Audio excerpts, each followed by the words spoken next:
మేషరాశి వారి ఇంట్లో ఏప్రిల్ నెలలో ఈ దేవత తిరుగుతుంది. అన్ని పనులు వదిలేసి త్వరగా ఈ వీడియో చూడండి. నిజంగానే వింటే మీరు వణికిపోతారు. చాలా చాలా ముఖ్యమైనటువంటిది. వీడియోలో ఏముందిలే అని చెప్పేసి పొరపాటును కూడా అనుకోవద్దు. చాలా ముఖ్యమైనటువంటి విషయాన్ని మీరు తెలుసుకోబోతున్నారు. మీరు అస్సలు కలలో కూడా పట్టించుకొని ఊహించని విషయాన్ని ఈరోజు మీరు తెలుసుకోబోతున్నారు. ఈ విషయాన్ని కనుక మీరు తెలుసుకున్నట్లయితే మీ జీవితంలో కొత్త మార్పులు వచ్చి అంతా శుభం జరుగుతుంది. లేదంటే చాలా రకాలుగా నష్టపోవాల్సినటువంటి పరిస్థితి అనేది వస్తుంది. ఎందుకు అంటే మేషరాశి వాళ్ళ ఇంట్లో ఈ యొక్క దేవత తిరుగుతుంది. ఈ దేవత యొక్క కటాక్షం ఎప్పటి నుంచో మీ మీద అలాగే మీ ఇంటిళ్ళ పాది మీద ఉంది. కానీ మీరు మాత్రం ఆ దేవతను గుర్తించలేదు. అలాగే ఏప్రిల్లో మీరు అతిపెద్ద 5 రకాలైనటువంటి గుడ్ న్యూస్లు కూడా వినబోతున్నారు. మీ జీవితంలో మీరెప్పుడూ ఊహించని మార్పు అనేది జరుగుతుంది. కాబట్టి వీడియోని ఎక్కడా కూడా స్కిప్ చేయకుండా పూర్తిగా చూడండి. ఎలాంటి పనులున్నా సరే 10 నిమిషాలు ఆపేసి పూర్తిగా చూడండి. అప్పుడు అసలు ఆ దేవత ఎవరు, ఆ దేవత మీ నుంచి ఏం కోరుకుంటుంది అనేటటువంటి విషయాన్ని మీకు పూర్తిగా అర్థమవుతుంది. మేషరాశి వాళ్ళది ఏంటంటే స్థిరత్వంగా మనసు అస్సలు ఉండదు. ఆనందంగా ఉండాలి అనుకుంటారు కానీ ఉండలేరు. ఎక్కువగా సమస్యలు అనేవి ఒకదాని వెంట ఒకటి వస్తూనే ఉంటాయి. ధైర్యంగా ఉండాలి అనుకుంటారు. చాలా వరకు కూడా అలాగే ఉంటారు కూడా. కానీ ఒకసారి ఈ రాశి వారికి ఏంటంటే ధైర్యం అనేది కూడా పోయి మానసికంగా చాలా కృంగిపోతూ ఉంటారు. ఈ రాశి వాళ్ళు వచ్చేటప్పటికి స్త్రీలు పురుషులు అలాగే మంచి స్వరూపాన్ని కలిగి ఉంటారు. అంటే వాళ్ళు చక్కగా అందంగా ఉంటారు. అందంగా ఉండడం మాత్రమే కాదండి, మనస్తత్వం కూడా చాలా చక్కగా ఉంటుంది. ఇతరులను చూడగానే వారి కష్టాలను వీరితో పంచుకుంటూ ఉంటారనమాట. అంటే ఎవరన్నా వీరిని చూడంగానే వాళ్ళ మనసులో ఉన్నటువంటి బాధ వీరికి చెప్పుకోవాలి అనిపించేంతగా ఉంటారనమాట. ఈ మేషరాశి వారు మంచి స్నేహతత్వాన్ని కలిగి ఉంటారు. అలాగే ప్రతి విషయాన్ని కూడా చాలా లోతుగా ఆలోచిస్తూ ఉంటారు. ఈ రాశి వ్యక్తులకు తమ శక్తి సామర్థ్యాలు ఏంటి అనేది బాగా తెలుసు. వీరు తాము చేయాలనుకున్నటువంటి ఏ విషయంలో కూడా మంచి నిర్ణయంతో కలిగి ఉంటారు. కఠినమైన నిర్ణయాలు తీసుకోవడానికి ఏ మాత్రం వెనకడరు. ఈ రాశి వారు క్రమశిక్షణ కూడా చాలా బాగా కలిగి ఉంటారనమాట. అలాగే వీరు ప్రతి పనిని కూడా మనస్ఫూర్తిగా చేస్తారు. ఎవరికైనా సాయం చేయాల్సి వస్తే మాత్రం ముందుంటారని చెప్పుకోవచ్చు. ఈ మేషరాశి వాళ్ళకి దయ, క్షమాగుణం, దానగుణం, అలాగే ఎవరినైనా సరే వీరిని నమ్మిన వారిని ఎవరిని కూడా మోసం చేసేటటువంటి మనస్తత్వం కాదు. వీరేంటంటే తమకు నచ్చిన వారు ఏదైనా తప్పు చేసినప్పటికీ కూడా క్షమించేటటువంటి మనస్తత్వం కలిగిన వారే ఉంటారు. వీరి యొక్క అభిప్రాయాన్ని మార్చడం అనేది ఎవ్వరికీ సాధ్యం కాదు. వీరి మాట తీరు చాలా మృదువుగా ఉంటుంది. వీరు ఏదైనా ఒక నిర్ణయం తీసుకున్నారు అంటే ఆ నిర్ణయం మీద నిలబడి ఉంటారు. మనుషులు కాదు కదా, సాక్షాత్తు ఆ దేవుడే దిగి వచ్చినా కూడా ఆ మాట ఇక ఆ నిర్ణయం అనేది వీళ్ళు మార్చుకోరనమాట. అంత గట్టి మనస్తత్వం అనేది కలిగి ఉంటారు. అలాగే వీళ్ళు ఏంటంటే పని చేయడానికి బాగా కష్టం అనేది ఉంటుందన్నమాట. కష్టపడే మనస్తత్వం కాబట్టి ఎక్కువగా ఇతరులతో కూడా కలిసి ఆ పని పూర్తి చేస్తారు. ఎలాగైనా సరే అనుకున్నది సాధించేంత వరకు నిద్రపోరు అని చెప్పుకోవచ్చు. సాధించడానికి ఎంత కష్టమైనా కూడా అస్సలు వెనకడరు. రాత్రి పగలు నిద్రపోకపోయినా కూడా ముందు ఆ పని పూర్తి చేయాలని అనుకుంటారు. వీరిది చాలా గొప్ప మనస్తత్వం అని చెప్పచ్చు. ఈ మేషరాశిలో పుట్టిన వారికి ఈ యొక్క సహనం కూడా ఎక్కువ అండి. 12 రాశుల కల్లా సహనం ఎక్కువగా కలిగినటువంటి రాశి ఏదైనా ఉంది అంటే అది మేషరాశి మాత్రమే. ఈ ఒక్క గుణం వల్ల వీళ్ళు ఏంటంటే చాలా ప్రత్యేకత కలిగి ఉంటారు. అంటే వీళ్ళు ఎలాంటి కష్టాలు ఉన్నా సరే వాటిని వదిలేసి పారిపోయేటటువంటి రకం కాదు. ఎదురుగా నిల్చొని నువ్వా నేనా అని తేల్చుకునేటటువంటి రకం అనమాట. కాబట్టి వీళ్ళు స్నేహితులకైనా లేకపోతే బంధువులకైనా ఏ కొంచెం పరిచయం ఉన్న వ్యక్తులకైనా సరే వాళ్ళు కష్టాల్లో ఉంటే వారికి వీళ్ళు ధైర్యంగా అంటే వెన్నుపూసలాగా నిలబడి ఉంటారనమాట. వీళ్ళు ఏంటంటే ఎప్పుడైనా సరే ఒక చిన్న సహాయం చేస్తే వారి జీవితాంతం గుర్తుపెట్టుకుంటారు. ఈ మేషరాశి వారికి ఎవరైనా సహాయం చేస్తే ఈ మేషరాశి వాళ్ళు వాళ్ళని జీవితాంతం గుర్తుపెట్టుకుంటారు. మోసం చేయడం గురించి కనుక వస్తే ఎవరైనా వీళ్ళని మోసం చేస్తున్నారని అనుమానం కనుక వస్తే వాళ్ళకి అంతకంతా శిక్ష పడి నరకం చూపిస్తారనమాట. స్నేహంగా ఉండే వారికి వీళ్ళని గౌరవించే వారి పట్ల ఎంతో విధేయతని కలిగి ఉంటారు. అంటే వీళ్ళ మనస్తత్వం ఎలా ఉంటుందంటే ఎదుటి వాళ్ళు మర్యాద ఇస్తే మర్యాదగా ఉంటారు. మంచికి మంచి చెడుకు చెడు అనమాట. అలాగే చాలా ప్రశాంతంగా ఉంటారు. మృదు స్వభావం కలిగి ఉంటారనమాట. వీళ్ళ అదృష్టపు రంగు వచ్చేటప్పటికి పసుపు అని చెప్పుకోవచ్చు. వీళ్ళకు బాగా కలిసి వచ్చేటటువంటి వారం వచ్చేటప్పటికి శుక్రవారం. ఈ రాశి వారికి ఏంటంటే ఒక మధ్య వయసు వచ్చిన తర్వాత వీరి జీవితం అనేది చాలా చాలా అద్భుతంగా ఉంటుంది. అంటే వీళ్ళు అనుకున్నటువంటి ప్రతి ఒక్క ఊహించుకున్నటువంటి జీవితాన్ని ఒక మధ్య వయసు వచ్చిన తర్వాత వీళ్ళు చూడగలుగుతారు. అంటే చక్కగా డబ్బు సంపాదన కానివ్వండి, మంచి ఇల్లు కట్టుకోవడం, ఏదైనా కారు బండి ఇలాంటివి కొనుక్కోవడం, బంగారం కానీ ఏదైనా సరే అనుకున్నవి సాధించగలుగుతారు. ఎందుకంటే ఈ రాశి వారి పట్ల ఎప్పటి నుంచో ఈ దేవత యొక్క అనుగ్రహం అనేది ఉంది. ఈ దేవత యొక్క అనుగ్రహం వల్లనే ఈ మధ్య జీవితంలో వెలుగు బాగా కలిసి వస్తుంది. కొన్ని ప్రమాదాలు ఏవైతే ఉన్నాయో అవి కూడా కొంచెం అంటే గోటితో పోయేది గొడ్డలి దాకా రాకుండా తప్పిపోయిందని చెప్పుకోవచ్చు అనమాట. దానికి కారణం ఎవరో కాదు, ఈ దేవత యొక్క అనుగ్రహంతోనే మీకు ఈ దయ అనేది కలిగిందనమాట. కొన్ని పనులు ఏంటంటే అసలు మిమ్మల్ని కంప్లీట్గా ఇబ్బందులకి గురి చేసేటటువంటి సమయంలో వీరంటే కొంచెం ఏమరపాటులో కనురెప్పకు కొట్టే కాలంలో తప్పించుకుంటున్నారు. అంటే ఎక్కువ ప్రమాదం జరగాల్సిన టైంలో చిన్న చిన్న దెబ్బలతో బయటపడతారు. ఇలా ప్రతిదీ కూడా ఏంటంటే చాలా వరకు కూడా మీరు బయటపడుతున్నారని చెప్పుకోవచ్చు. దానికి కారణం ఏంటంటే ఆ దేవతను మీరు ఎలా గుర్తించాలి, ఏంటి అసలు ఈ దేవత ఎవరు అని చెప్పేసి మీకు సందేహం వస్తుంది కదా. ఆ దేవత మరెవరో కాదు, మీ యొక్క కులదైవం. తన వల్లే మీకు జీవితంలో ఇన్ని మార్పులు అనేవి జరుగుతున్నాయి. ఏ మాత్రం కూడా మీకు కులదైవం అంటే చాలామంది కూడా అసలు తెలియదు. ఎవరైతే మీ ఇంట్లో పెద్దవాళ్ళు ఉంటారో వాళ్ళు చాలా చక్కగా అంటే ఎక్కడైతే ఉంటారో ఇంట్లో, లేకపోతే ఒకవేళ ఉన్న బంధువుల్లో కానీ ఇంట్లో ఎవరికైనా సరే కులదైవానికి సంబంధించినటువంటి ఒక దేవత అయితే ఉంటుంది. ఆ దేవత గురించి మీరు ఖచ్చితంగా తెలుసుకోవాలి. కానీ ఈ రోజుల్లో ప్రతి ఒక్కళ్ళు కూడా ఏంటంటే సిటీస్లో అంటే దూరంగా, చాలా దూరంగా ఉండడం వల్ల ఇవన్నీ పట్టించుకోవట్లేదు. కానీ మీరు ఇవన్నీ ఎప్పుడైతే పట్టించుకుంటారో అది మీకు ఇంకా బాగా కలిసి వస్తుంది. ఇప్పుడు ఈ దేవతను మీరు తెలుసుకుని ఆరాధించడం వల్ల మీ జీవితంలో మీరు ఊహించని దానికన్నా కూడా ఎక్కువ స్థాయికి వెళ్ళేటటువంటి అవకాశం అనేది ఉంటుంది.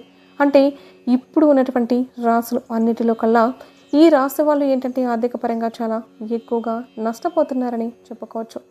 కానీ ఈ రాశి వారు ఇట్లా ఆర్థికంగా నష్టపోవడానికి కారణం ఏంటంటే తెలిసి తెలియక మీకు కొన్ని దోషాలు అనేవి వెంటపడుతున్నాయి. కాబట్టి మీరు ఆ నష్టం నుంచి తేరుకోలేకపోతున్నారని మీరు గమనించాలి. దీనికి కారణం మీరు మీ కులదైవాన్ని మర్చిపోవడం. కులదైవాన్ని కానీ మీరు మర్చిపోతే మాత్రం మీకు చాలా రకాలైనటువంటి నష్టాలు జరిగేటటువంటి అవకాశం అనేది ఉంటుంది. చాలా వరకు కూడా ఇబ్బంది పడుతూ ఉంటాం. ఎందుకు మనకి ఇప్పుడు ఈ విధంగా జరుగుతుంది అని చెప్పేసేసి ఆలోచనలో పడిపోతూ ఉంటాం. అలాగే మీ పెద్దవారిని ముఖ్యంగా అడిగి తెలుసుకోండి, మీ కులదైవం ఎవరా అని చెప్పేసి. ఆ కులదైవాన్ని మీకు కుదిరితే గుడి దగ్గరికి వెళ్ళి విగ్రహంగా ప్రతిష్ఠించినా సరే పూజలు చేసుకోవడం, కొబ్బరికాయ కొట్టుకోవడం, లేదా ఇంట్లోనే పూజ చేసుకోవడం, ఒక పటాన్ని తీసుకొచ్చుకొని అలా కూడా కుదరదు అనుకుంటే మాత్రం అంటే నిత్యం మనసులోనైనా సరే స్మరించుకుంటూ ఉండడం వల్ల కూడా చాలా వరకు కూడా మీకు నష్టాల నుంచి బయటపడి మీకు బాగా కలిసి వచ్చేటటువంటి అవకాశం అనేది ఉంటుంది. ఆ కులదేవతను మీరు నిత్యం కూడా ఆరాధించాలి. ఇలా చేయడం వల్ల మీకు ఆ దేవత యొక్క కటాక్షం అనేది మరింత బాగా పెరుగుతుంది. అలాగే మీరు ఇక్కడ చేయాల్సినటువంటి పని ఏంటి అంటే ఆ కులదైవం గురించి పూర్తిగా తెలుసుకొని ఒక మంచి రోజు చూసుకొని మీ పెద్దవాళ్ళతో మాట్లాడి ఆ కులదేవత గుడికి కానీ లేకపోతే మీ ఇంట్లో తెచ్చిపెట్టుకోవడం కానీ ఒక మంచి రోజు చూసుకొని చేసుకోవాలి. మీరు ఎక్కడన్నా ఉండండి, పల్లెటూరు అయినా కావచ్చు, సిటీస్లో అయినా సరే కావచ్చు, ఎక్కడున్నా సరే ఏమీ కాదు. మనకేంటంటే మన కులదైవం ఆశీర్వాదం అనేది చాలా పుష్కలంగా ఉండాలి. లేకపోతే మనం జీవితంలో ఏమీ చేయలేము. చాలామంది పట్టించుకోరు. ఏముందిలే ఇవన్నీ వెనకటి రోజులు, ఇప్పుడు కూడా ఇలా ఉన్నాయా, అందరూ పాటిస్తున్నారా అని చెప్పేసి అనుకుంటారు. ఎందుకంటే జన్మల దోషాలు, కర్మల దోషాలు, పితృదోషాలు ఇలాంటి రకరకాలు మన తప్పు ఏమీ లేకపోయినా సరే మన వెంట పడుతూ ఉంటాయి. సర్పదోషాలు, నాగదోషాలు ఇలాంటివన్నీ. కాబట్టి వీటన్నిటి నుంచి పూర్తిగా బయటపడాలి అంటే ఖచ్చితంగా మీకు కులదేవత యొక్క ఆశీర్వాదం, కులదేవత యొక్క అనుగ్రహం కావాలి. కాబట్టి ఫస్ట్ మీరు చేయాల్సిన పని ఏంటి అంటే ముందు ఆ కులదేవత ఎవరు అని పెద్దవాళ్ళం తెలుసుకొని ఇంకా ఆలస్యం చేయకుండా ఆ యొక్క కులదేవత యొక్క పేరు అంటే మీ ఇంట్లో పెద్దవాళ్ళు లేదా మీ ఊరి పెద్దలు ఎవరో మీకు సంబంధించిన వాళ్ళని తెలుసుకొని ఆ కులదేవతను గురించి తెలుసుకొని గుడికి వెళ్ళి చక్కగా పూజ చేయడం, అలాగే కొబ్బరికాయ కొట్టుకోవడం, లేకపోతే ఇంట్లో ప్రతిష్ఠించుకోవడం, ఒక పటాన్ని తీసుకొని ఇంట్లో దీపారాధన చేయడం, మీకు కుదిరినప్పుడల్లా మనసులో తలుచుకుంటూ ఇలా చేయడం వల్ల ఏంటంటే మీకు సమస్యలు తగ్గేటటువంటి అవకాశం అనేది ఉంటుంది. అలాగే మీరేంటంటే ఎక్కువ పక్క వాళ్ళను కూడా నమ్మేస్తూ ఉంటారు. అంటే ఆ పని వెంటనే తక్షణం మీరు మానేయాలి. ఎందుకంటే మీరు ఎప్పుడు కూడా పక్కనే ఉండి అది ఇది అని చెప్పేసి చెప్తూ ఉంటారనమాట. కొంతమంది నమ్మకంగా అలా ఉన్నప్పుడు కొంచెం ఏంటంటే ఫ్రీగా ఓపెన్గా అట్లా చెప్పేస్తూ ఉంటారు. అలా చెప్పినప్పుడు ఏంటి అంటే ఒక విషయం అవ్వచ్చు, ఇంకొకటి ఏదైనా సరే పక్క వాళ్ళని ఎక్కువగా నమ్మేస్తూ ఉంటారు. దానివల్ల మీకు నష్టాలు జరిగే అవకాశం అనేది ఉంటుంది. కాబట్టి ఏదైనా మీ మనస్సాక్షిని నమ్ముకోండి. మీ ఇంట్లో వాళ్ళతో మాట్లాడుకోండి, కానీ బయట వాళ్ళని ఎవరిని కూడా నమ్మొద్దు. మీ కష్టాన్ని మీరు నమ్ముకోండి, మీ తెలివితేటలను మీరు నమ్ముకోండి. మీ ఇంట్లో తల్లిదండ్రులను, భార్య భర్తలు, పిల్లల్ని ఇలా వీరిని నమ్మడం వల్ల మీకు ఏంటంటే సమస్యలు తగ్గేటటువంటి అవకాశం అనేది ఉంటుంది. ఇక్కడ కులదైవం ఏంటంటే ప్రతి ఒక్కరికి కూడా ఉంటుంది. కాబట్టి కొన్ని దోషాలు వస్తాయి మన జీవితంలో. మనం అనుకుంటూ ఉంటాం కదా, ఏంటి ఇలా పదే పదే మమ్మల్ని సమస్యలు వెంటాడుతున్నాయి, ఒకటి పోయేసరికి ఒకటి ఇలా వస్తూ ఉన్నాయి. అసలు ఏంటి, మాకేంటి కర్మ, ఏ జన్మలో ఏం పాపం చేస్తాం, ఒక్కటి కూడా సరిగ్గా ఉండడం లేదు. సంతోషంగా ఉండేవాళ్ళు ఎప్పుడూ సంతోషంగా ఉంటున్నారు, మాకు మాత్రం సమస్యలు అనేవి వదిలిపెట్టట్లేదు, ఏం పాపం చేస్తాం దేవుడా అని చెప్పేసి చాలామంది కూడా చాలా రకాలుగా ఇబ్బంది పడుతూ ఉంటారు.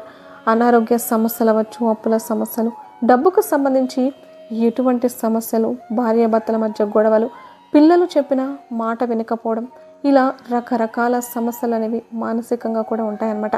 అవన్నీ ఏంటంటే మీ యొక్క జాతకంలో గ్రహాల దోషాల వల్ల మీకు ఈ సమస్యలు అనేవి వెంటాడుతున్నాయి. కాబట్టి అలాంటివి పోవాలి అంటే ప్రతి ఒక్కరికి కూడా కులదేవత యొక్క ఆశీర్వాదం అనేది చాలా చాలా ముఖ్యం.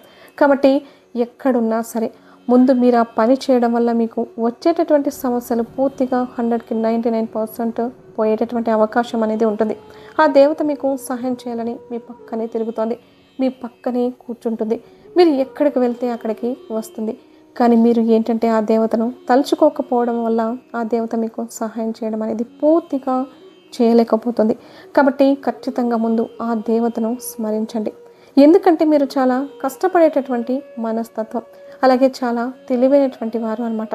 ఏదైనా సరే నలుగురిలో ఎక్కడో ఒక మూలన కాకుండా గొప్పగా బ్రతకాలి, అందరిలో కల్లా ముందుండాలని ఇటువంటి మనస్తత్వం కలవాలి. దానికి తగినటువంటి కష్టం కూడా మీరు పడతారు. మీరు చాలా టాలెంట్ అంటే విద్యార్థులు అవ్వచ్చు, ఈ రాసుల వాళ్ళు, అలాగే ఒక వయసులో ఉండి మంచి వయసులో ఉండి సంపాదించుకునే వాళ్ళు కూడా అవ్వచ్చు, భార్యాభర్తలు అవ్వచ్చు, కుటుంబ సభ్యులు ఎవరైనా సరే ఈ రాశి వాళ్ళు ఏంటంటే చాలా తెలివిగా ఉంటారు.